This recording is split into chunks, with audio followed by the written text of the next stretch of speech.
Assalamualaikum.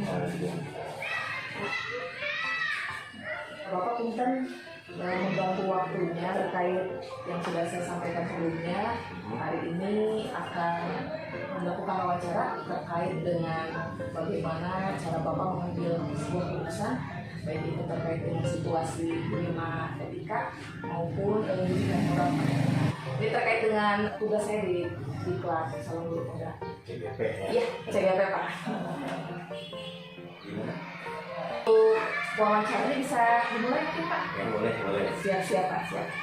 Untuk yang pertama ya Pak, selama ini bagaimana Bapak dapat mengidentifikasi kasus-kasus yang merupakan dilema etika maupun rujukan moral yang pernah Bapak hadapi selama Bapak memimpin sebagai kepala sekolah Pak? Banyak sih itu ya. Kalau dikatakan banyak ya banyak gitu.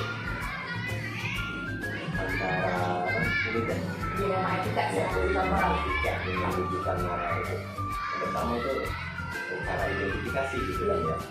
Pertama kita harus mengidentifikasi dulu itu dari apa ya? Yang pertama manfaatnya dulu. Kita lihat manfaatnya, kebermanfaatan untuk sekolah bagaimana, kebermanfaatan untuk proses pembelajaran bagaimana. Itu dasar-dasar yang jadikan pertimbangan pokok. Di satu hal, meskipun kebermanfaatan bagi sekolah, ya katakanlah ada nilai tambah dalam tanda kutip gitu ya. Kita kan misalnya ada seorang sales yang di sebuah toko buku datang ke sekolah menawarkan buku, memang kualitas bukunya pas-pasan, tapi ada implik-impliknya, ada indikasi bahwa untuk sekolah nanti bapak kebagian sekian persen, itu beban juga bagi saya. Namun dibalik itu semua, saya harus tetap memperhatikan dulu kan kebermanfaatan bagi pembelajaran.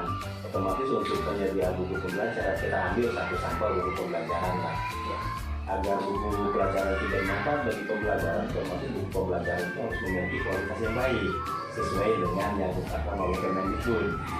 Meskipun harganya sama HET ya, tapi kualitas percetakan bukunya kan macam-macam gitu ya. Otomatis saya akan mengambil kualitas percetakan buku yang layak sesuai dengan standar spesifikasi yang ditentukan oleh Kemendikbud.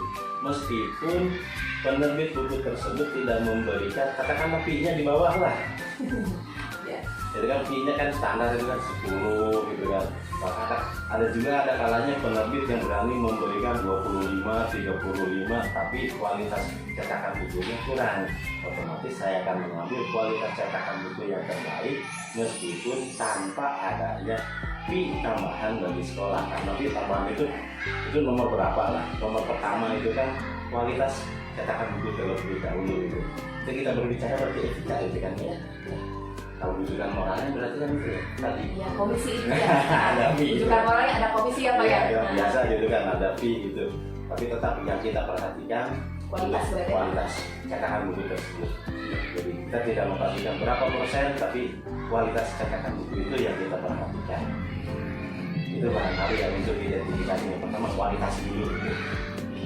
Jadi kalau misalnya disimpulkan untuk identifikasi kasus-kasus yang dilema etika, rujukan moral, berarti Bapak sudah paham betul ya Pak ya, mana yang berupa itu rujukan moral. Seperti tadi contoh konkret yang dari penerbit, Bapak lebih mengutamakan kualitas, meskipun memang ada dilema etika juga di sana ya Pak ya.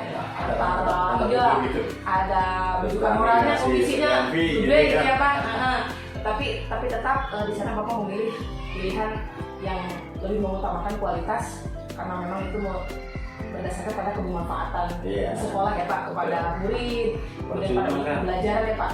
Ini penerbit berani ngasih 35, 45, 50%, tapi buku yang dicetak kualitasnya sangat jelek. Nah itu sangat percuma ya. Betul, tidak mendukung proses pembelajaran itu yang kita usahakan untuk dihindari. Dan selama ini tidak pernah terjadi hal itu ya. Pertanyaan selanjutnya ya Pak, selama ini bagaimana Bapak menjalankan pengambilan keputusan di sekolah Bapak, terutama untuk kasus-kasus di mana ada dua kepentingan yang sama-sama benar, yang sama-sama mengandung nilai kebajikan. Jadi ketika menentukan pilihan yang terbaik di antara yang terbaik itu Pak, bagaimana Pak? Sama seperti tadi kan, bahwa itu pilihan terbaik dari kita bersama-sama baik kan gitu kan ya. Katakanlah kita ambil contoh lagi dari dua buku itu kan ya. dari dua, katakanlah datang dua penerbit, sama-sama menawarkan buku dengan kualitas baik. Satu penerbit menawarkan ada implikasinya fee, kemudian satu penerbit ada titipan dari siapa gitu kan, otomatis kita tidak akan memperhatikan titipan ataupun fee yang dilihat, tapi kita akan benar-benar memperhatikan kelayakan buku tersebut. Meskipun kualitas cetakannya baik, kita lihat lagi ada indikasi berikutnya, kelayakannya sesuai tidak dengan kebutuhan sekolah. Jadi kita pilih sesuai dengan kebutuhan sekolah untuk pembelajaran di kelas. Jangan sampai terjadi dua penerbit sama-sama bukunya baik tapi tidak sesuai dengan kebutuhan sekolah, kenapa kita harus membelinya gitu ya. Jadi kita pilih sesuai kebutuhan sekolah dulu gitu. Murid juga ya Pak berarti ya, gitu. jadi prioritas utama ya Pak. Pada akhirnya kan peserta didik, prioritas utama itu peserta didik. Karena pembelajaran itu kan pertama itu peserta didik, tujuan itu harus diperhatikan peserta didik, yang kedua peserta didik, yang ketiga peserta didik. Jadi akhirnya tetap harus peserta didik yang harus kita perhatikan. Jadi pertimbangan yang paling diprioritaskan ya Pak ya. Yeah. Jadi kepada kebermanfaatan, kesesuaian dengan pembelajaran kelas pada peserta didik ya Pak ya. Nah, pertanyaan selanjutnya ya Pak, untuk langkah-langkah atau prosedur seperti apa yang biasa Bapak lakukan selama ini ketika akan mengambil sebuah keputusan?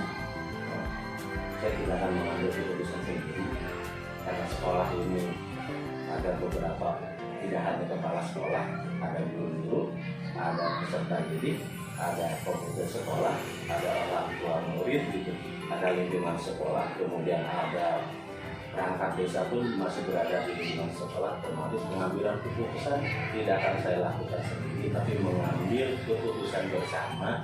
Kita rembukan bersama dengan rekan-rekan guru, dengan ketua komite sekolah, dengan pengurus komite sekolah, dengan perwakilan orang tua murid, bahkan dengan perwakilan peserta didik.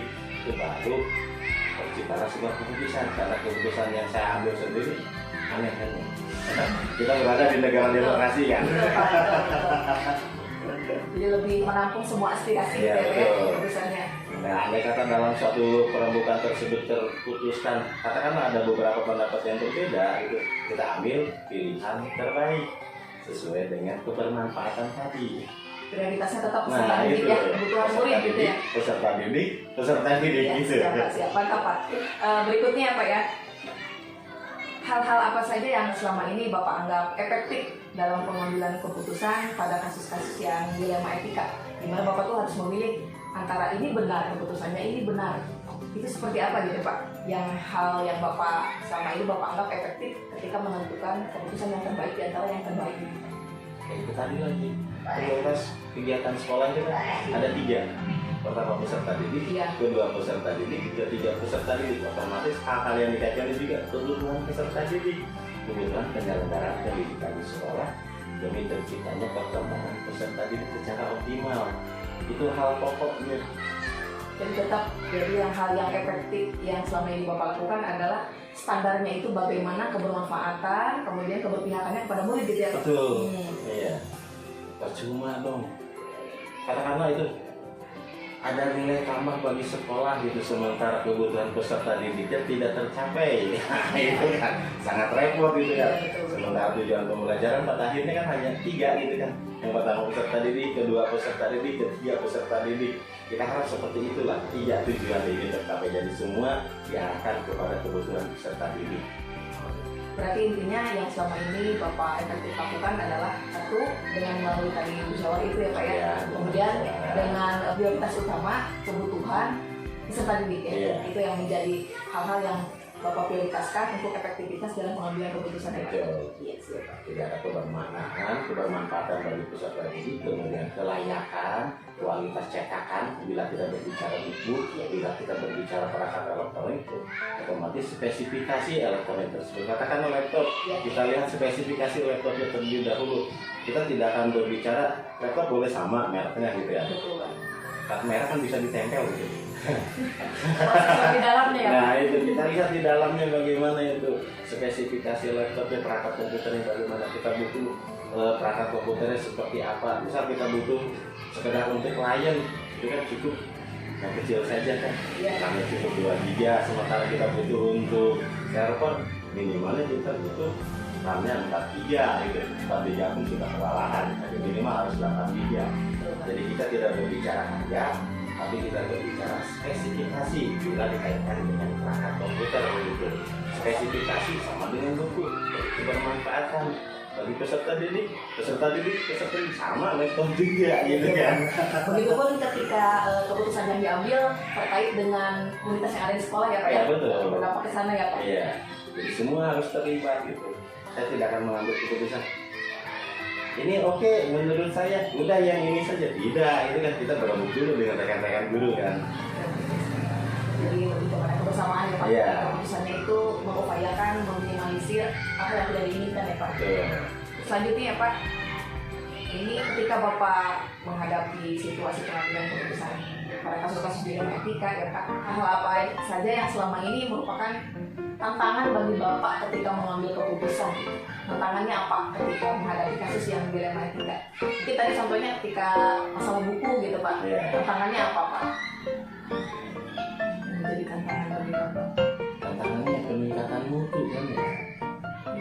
Tantangannya peningkatan mutu, bagaimana kita harus berpikir bagaimana caranya meningkatkan mutu pembelajaran di sekolah.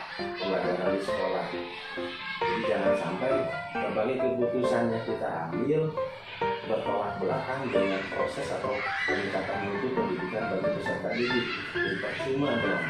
Jadi berbagai anggaran kita gunakan untuk kebutuhan sekolah, namun tidak mendukung peningkatan mutu peserta didik. Itu tantangannya. Jadi tantangannya tetap yang pertama itu peningkatan mutu peserta didik. Tantangan gitu lah. Nah, bila ada tantangan otomatis kita harus melakukan. Ada hambatan, ada tantangan gitu kan. Kita berbicara seperti itu tantangan itu peningkatan mutu peserta didik. Jika hambatannya banyak, gitu kan. Ada seperti saya sampaikan tadi kan di awal gitu. Ada penyedia buku yang menawarkan sementara tidak sesuai dengan peningkatan kualitas peserta didik, kenapa harus kita terima? Otomatis kita harus menolak penyedia buku yang tidak sesuai dengan kebutuhan peningkatan peserta didik. Itu barangkali. Jadi kalau saya jawaban Bapak barusan, tantangan Bapak adalah bagaimana caranya setiap keputusan yang Bapak ambil itu adalah tujuan utamanya peningkatan kualitas dari peserta didik. Iya. Ya, tantangannya itu bagaimana caranya supaya bisa mewujudkan itu keputusannya Iya. gitu ya Pak ya. Jadi pada akhirnya kan setiap kegiatan sekolah itu peningkatan kualitas peserta didik kan ada 3 kan. Iya. Peserta didik. Tetap peserta didik. Kita tidak berbicara guru, tidak berbicara kepala sekolah, tidak. Tapi kita harus berbicara yang kita perhatikan itu peserta didik dan peserta didik otomatis tantangannya pun meningkat kualitas peserta didik. Kita bagaimana harus meningkat.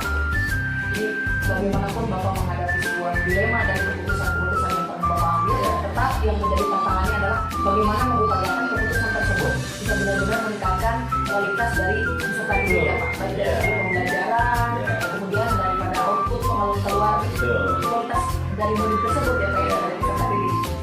Terima kasih Pak. Untuk pertanyaan selanjutnya, apakah Bapak mempunyai jadwal tertentu Pak ketika akan menyelesaikan sebuah kasus dilema etika? Apakah Bapak langsung menyelesaikannya atau memiliki jadwal atau prosedur tertentu gitu ketika menyelesaikan? Ada ini kan setiap awal tahun pembelajaran, awal tahun anggaran juga pembelajaran. Setiap awal tahun anggaran sekolah diharuskan menyusun rencana kegiatan anggaran sekolah. Untuk penyusunan rencana kegiatan anggaran sekolah otomatis kita harus melakukan perencanaan berbasis data. Kita lihat dulu rapor pendidikan sekolah. Kita kaji bersama rapor pendidikan sekolah. Kita ajak rekan-rekan guru, kita ajak perwakilan orang tua murid, perwakilan peserta didik untuk melakukan refleksi, mengkaji rapor pendidikan di sekolah kita. Kita refleksikan. Kemudian setelah kita refleksikan akan muncul beberapa masalah yang terlihat. Apa sih kekurangan dari rapor pendidikan sekolah kita? Setelah kita refleksikan, kemudian kita rumuskan dalam sebuah rancangan masalahnya. Nah, setelah muncul masalah-masalah kita pilih prioritas masalah yang kita angkat untuk memperbaiki kegiatan pembelajaran di sekolah, penyelenggaraan sekolah itu setiap awal tahun anggaran. Jadi ada waktu-waktunya kita jadwalkan tahun anggaran, bulan Januari, awal Januari kita melakukan rapat pengadilan orang tua murid ke sekolah dan rekan-rekan guru untuk menyusun PKS, masuknya ke dalam strategi perencanaan berbasis data. Kalau tidak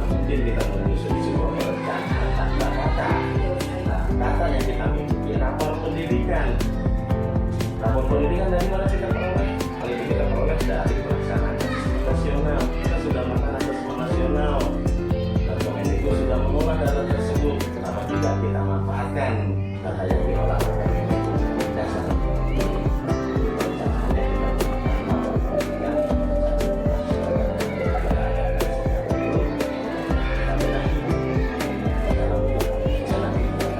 ada yang terprogram, ada juga yang tidak terprogram. Ya, seperti itu kan, bisa saja ada yang datang seperti kadang-kadang seperti di awal tadi kan penyedia buku datang ke sini dan kita selesaikan bersama. Andai kata rekan-rekan guru masih di kelas, salah hal itu pertama kemudian tugas kita hanya tiga, peserta didik, pokoknya hanya tiga itu tugas kita. Jadi menjelaskan permasalahan yang berbasis kasus dilema etika, ada yang terjadwal dan ada juga yang situasional gitu Iya, ya. betul. Situasional untuk lebih kepada kasus-kasus yang dihadapi, lebih kepada terkait dengan kegiatan sekolah ya Pak ya. Ya, Kemungkinan besar ada yang terkait dengan penyediaan buku itu ya Pak ya. Jadi kasus-kasus yang selama ini kasus dilema etika yang pernah Bapak hadapi dan Bapak ambil keputusan lebih kepada kasus-kasus yang intinya itu berpengaruh pada kualitas peserta didik ya Pak ya, pembelajaran di sana gitu kan, tantangannya di sana ya. Iya, betul. harus kita harus memperhatikan peningkatan kualitas peserta didik. Ya, pada akhirnya cuma itu.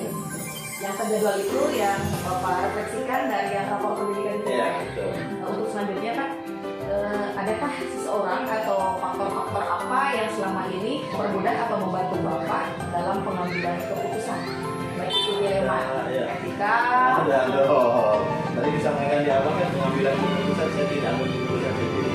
Saya ajak rekan-rekan dulu, saya ajak ketua komite sekolah, saya ajak perwakilan orang tua murid, bahkan saya ajak perwakilan peserta didik. Jadi semua warga sekolah terlibat, bahkan Pak Guru pun saya ajak berbicara. Gitu kan? Jadi semua pihak terlibat. Jadi bukan ada tapi banyak. Banyak terlibat ya, melibatkan banyak pihak, kemudian pertimbangan mungkin dari segi pendidikan juga ya Pak ya. Betul. Tanggung jawab mungkin ya Pak ya, keadilan, kemudian empati itu juga menyatu di sana gitu ya Pak ya, menjadi bagian dari faktor-faktor yang Bapak pertimbangkan ketika mengambil keputusan.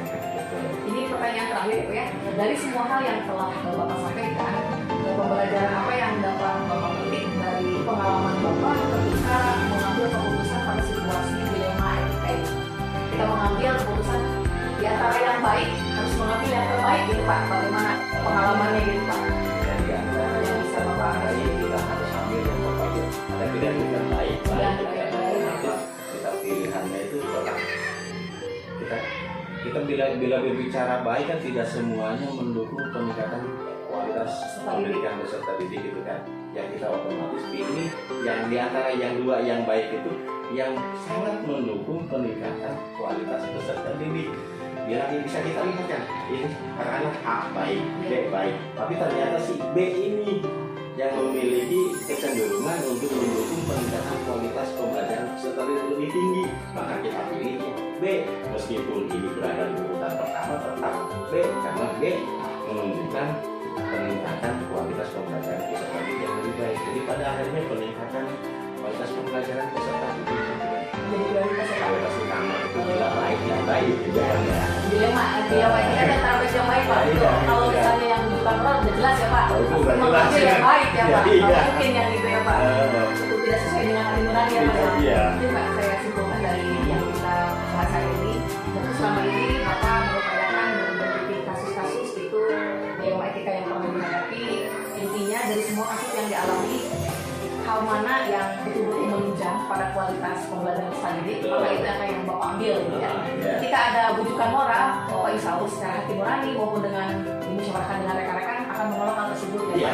Untuk tantangannya ya sesuai dengan visi mungkin ya bisa dikatakan seperti itu apakah tantangan tersebut itu bisa meningkatkan kualitas dari pembelajaran peserta didik, kualitas pembelajaran peserta didik dan kualitas pembelajaran peserta didik. Kalau bisa, tujuannya iya, hanya itu. Jadi ketika memang tidak sesuai dengan itu, maka tidak akan mengambil keputusan seperti itu gitu ya Pak ya. Karena pertimbangannya adalah kepada kualitas peserta didik, di mana sekolah itu kan sebagai lembaga pendidikan ya Pak ya, yang mencetak generasi penerus yang berkualitas ya dasarnya memang dari pembelajaran dulu ya Pak ya, dan kebijakan kepala sekolah yang memang sangat berpengaruh untuk itu ya Pak.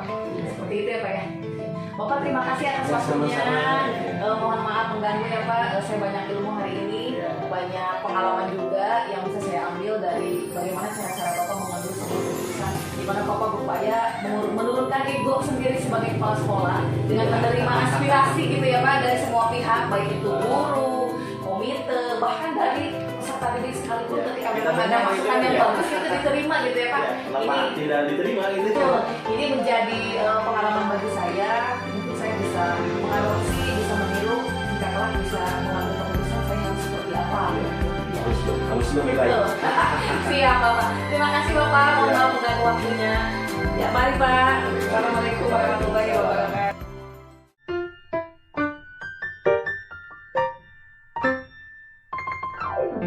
Assalamualaikum. Waalaikumsalam.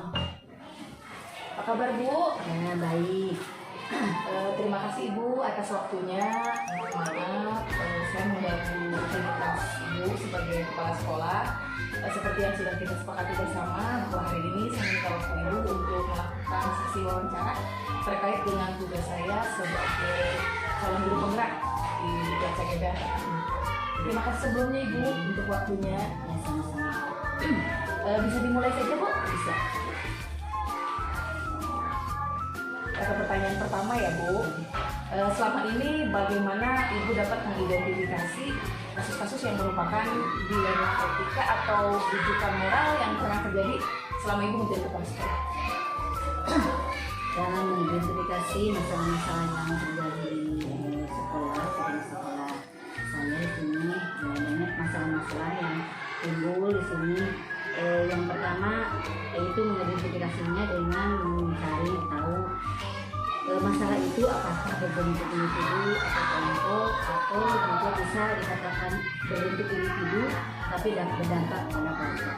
Di samping itu masalah-masalah yang selalu ada di sekolah-sekolah termasuk sini yaitu masalah tentang berhubungan dengan PPK, dengan sarana dan prasarana. Dan untuk lanjutnya setelah mengetahui masalah-masalah tersebut, maka kami dianalisis masalah tersebut. Setelah dianalisis, mungkin akan membuat konsep untuk melakukan program penyelesaian. Terima kasih Bu. Pertanyaan selanjutnya ya Bu, selama ini bagaimana Ibu menjalankan pengambilan keputusan di sekolah Ibu, terutama untuk kasus-kasus di mana ada dua kepentingan yang sama-sama benar. Jadi Ibu harus menentukan satu pilihan di antara beberapa pilihan yang baik, menentukan yang terbaik gitu Bu. Gimana Bu? Dalam mengambil keputusan, karena keputusan ini sama-sama benar ya, mungkin harus diperhatikan dulu atau hati-hati karena hasil keputusan itu akan dipertanggungjawabkan. Jadi kami di sini mengambil keputusan itu dengan diprioritaskan sesuai dengan kebutuhan yang utama di sini, apa yang akan bukan di sini. Misalkan kita di sini tidak punya sebagai guru agama, tidak punya, jadi tadinya sudah meminta kepada yang berpihak bahwa di sini tidak ada guru agama. Kemudian kan di sini hanya lingkungan yang beragamis, kemudian yang itu sangat penting karena akan meneruskan kesananya untuk sekolah madrasah. Tapi apa berbuat ya tidak bisa. Dari samping itu juga memutuskan itu kami akan memprioritaskan untuk kemajuan di sini, baik itu untuk siswa, untuk kemajuan sekolah. Jadi diprioritaskan, terutama pengambilan keputusan ini bisa membuat perubahan ke jenjang yang lebih baik. Bagus sekali Bu. Terima kasih. Untuk selanjutnya Bu, langkah-langkah atau prosedur seperti apa yang biasa Ibu lakukan selama ini Bu? Biasanya prosedur atau langkah yang akan dilakukan di sini menghadapi masalah tersebut. Pertama mungkin karena misalkan masalah tersebut berkenaan dengan anak, dengan siswa ya, mungkin bisa dengan berkomunikasi dengan orang tua.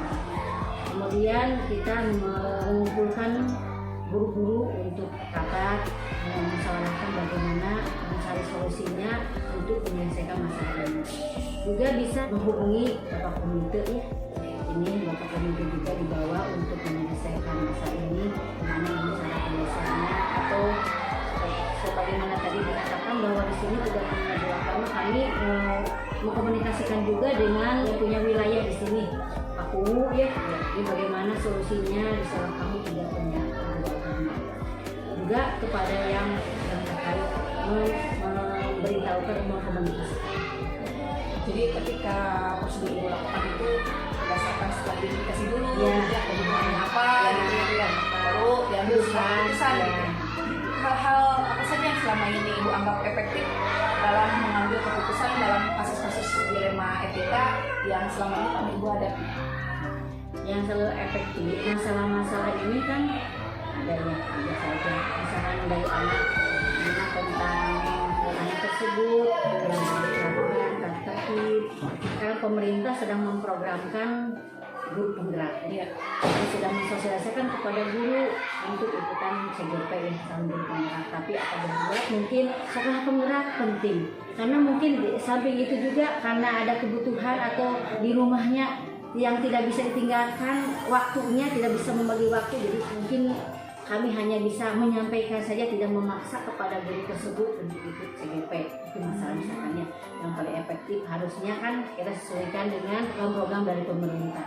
Kemudian misalkan masalah anak ada aturan, misalkan ada anak saja yang suka terlambat sekolah, atau misalkan anak itu tidak memakai, misalkan kita dalam aturan itu pakaian di sekolah diharuskan misalkan kalau bisa tiap hari Senin itu pakaiannya harus sesuaikan pita putih merah, dan sepatunya misalkan untuk hari Senin saja bisa kalau bisa hitam, tapi anak ada saja yang melanggar.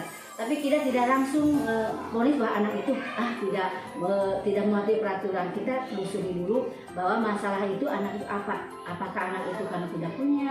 Apakah anak itu karena lupa atau bagaimana? Jadi kita artinya tidak langsung memonis atau menghukum anak. Misalkan anak tidak pas jam pelajaran terlambat, kita tidak langsung jangan ikut, kamu di luar, ada ibu hukum atau gimana. Jadi saya menyarankan pada guru jangan seperti itu. Kita akan cari dulu masalah-masalah apa, kenapa anak itu bisa begitu.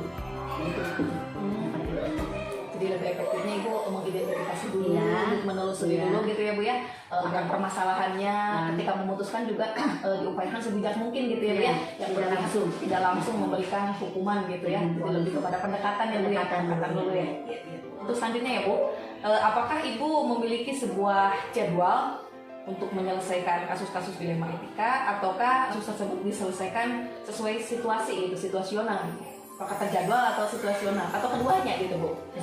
Sesuai situasi. Misalkan kita ada seperti yang tadi, ada anak yang melanggar itu baru kita menjadwalkan ini solusinya, apa kita harus berkomunikasi langsung kepada orang tua atau bagaimana kepada guru-guru. Mungkin guru bisa memberikan solusi ini bahwa anak ini masalahnya, jadi tidak langsung orang ada masalah langsung kita ibu, jadi kita jadwalkan dulu. Jadi terjadwal gitu ya, sesuai kejadian kasusnya gitu ya bu ya, ketika ada kemudian dijadwalkan kapan, bagaimana penyelesaiannya gitu ya, seperti itu. Pertanyaan selanjutnya ya bu ya, apakah ada seseorang atau faktor-faktor yang selama ini mempermudah ibu dalam pengambilan keputusan? Misalnya ibu punya idola gitu bu, tokoh ini nih menjadi idola saya ketika saya mengambil keputusan, misalnya dari panutan saya, jadi acuan ibu, ada tidak bu? Misalkan kita mengambil keputusan idolanya Siapa gitu? ada saja. Misalkan kita mengambil keputusan kita musyawarahkan dengan guru-guru misalnya. Ada yang seidola dengan kita, ada sepaham dengan kita. Oh iya ibu, ya saya setuju. Ada juga kan karena manusia itu tidak sama. Ada saya ibu begini ada saja. Gitu. Jadi kalau tidak sama ya, jadi faktor-faktornya lebih ke faktor-faktor ya bu ya, faktor yang mendukung ada gitu ya bu ya, ada yang tidak juga, tapi di samping itu ibu mungkin akan lebih memprioritaskan kepada untuk kemajuan sekolah ini ya, apapun keputusannya itu, apapun permasalahannya, intinya adalah untuk kemajuan sekolah ini, baik dari murid, prestasi maupun kualitas guru juga ya bu ya, lebih ke sana ya bu ya. Ini untuk pertanyaan yang terakhir ya bu. Dari semua hal yang telah disampaikan, pelajaran apa yang dapat ibu petik dari pengalaman ketika ibu mengambil keputusan dilema etika? Misalnya ibu dihadapkan pada masalah yang ini sebetulnya ini baik, tapi harus memilih satu yang terbaik di antara yang baik itu. Apa yang bisa dijadikan pengalaman ketika ibu mengambil keputusan itu? Ya mengambil keputusan, pengalamannya dari dilihat dari itu Jadi kita itu tidak tergesa-gesa dalam mengambil keputusan karena keputusan kita itu harus dipertanggungjawabkan.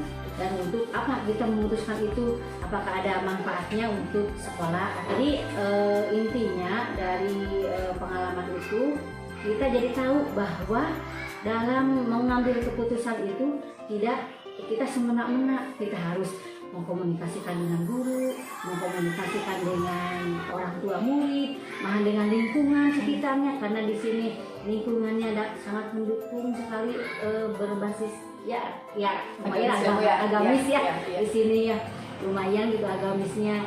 Kemudian kita harus ke Pak Komite juga komunikasi ini bagaimana. Biasanya kan orang kalau mengambil keputusan itu suka langsung. Jadi pengalaman ini dengan identifikasi, dengan kita langkah-langkah apa. Jadi saya dapat pengalaman. Itu yang dapat pengalaman kita. Jadi tidak langsung kita itu ada masalah diselesaikan oleh warga dengan warga sekolah kita, tapi kita bisa juga dengan lingkungan, dengan Pak Komite, dengan punya wilayah, atau kita kalau misalkan tadi butuh guru agama, kita dengan pemerintahan gitu. Komunikasikan ya, jadi ibu lebih menerima aspirasi dari semua, kemudian ada keterbukaan dan dikomunikasikan juga ya Bu ya, sehingga keputusan yang ibu ambil betul-betul keputusan diupayakan yang terbaik dan bermanfaat untuk semua pihak gitu ya Bu ya, terutama untuk kemajuan sekolah ya Bu. Walaupun itu masih bertentangan kan dengan ideologi sendiri gitu kadang ya Bu ya. Iya, kita kan menginginkan ini sesuai visi misi, tapi kan lain lagi dengan hasilnya. Tapi intinya ibu, apapun keputusan yang ibu ambil, ibu selalu mengupayakan untuk yang terbaik untuk sekolah ini, baik untuk murid maupun untuk kemajuan dari sekolah dan guru-gurunya juga ya Bu. Ibu, terima kasih banyak. Hari ini saya dapat ilmu yang sangat banyak sekali Ibu.